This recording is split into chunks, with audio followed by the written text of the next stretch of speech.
Hello everyone, welcome to my channel Laya's world. ఈరోజు మన ఛానల్లో స్పెషల్ వచ్చేసి నిమ్మకాయ చట్నీ. ముందుగా నిమ్మకాయలు తీసుకొని ఇలా వాటర్లో నానేసుకున్న తర్వాత ఇలా టవల్లో ఆరబెట్టుకోవాలి.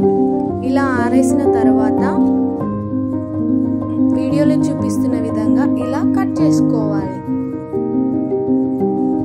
ఇలా కట్ చేసుకున్న వాటి తర్వాత మిగిలిన నిమ్మకాయల్ని ఇలా వీడియోలో చూపిస్తున్న విధంగా రసం వచ్చేలాగా తీసుకోవాలి. ఇలా తీసుకున్న తర్వాత వీడియోలో చూపిస్తున్న విధంగా ఇలా తరాజుపై తూకం వేయాలి. తూకం వేశాక 3 భాగాలకి 1 భాగం ఉప్పు తీసుకోవాలి. ఆ ఉప్పు అందులో వేసి మంచిగా కలిసేలాగా మిక్స్ చేయాలి.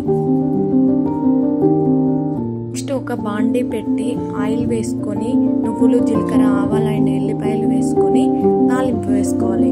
ఆ తర్వాత మెంతి పొడి అండ్ ఆవ పొడి వేసుకొని మంచిగా కలుపుకోవాలి.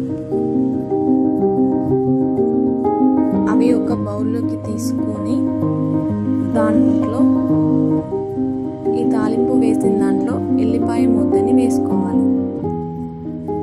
తర్వాత దాంట్లో మనకు రుచికి సరిపడా కారం ఎంత ఉంటే అంత టేస్ట్కి తగ్గట్టు వేసుకోవాలి. వేసుకొని దాన్ని మిక్స్ చేసుకోవాలి. ఎంతో రుచికరమైన నిమ్మకాయ చట్నీ రెడీ. ఈ వీడియో కనుక మీకు నచ్చినట్లయితే please like, share and subscribe our channel.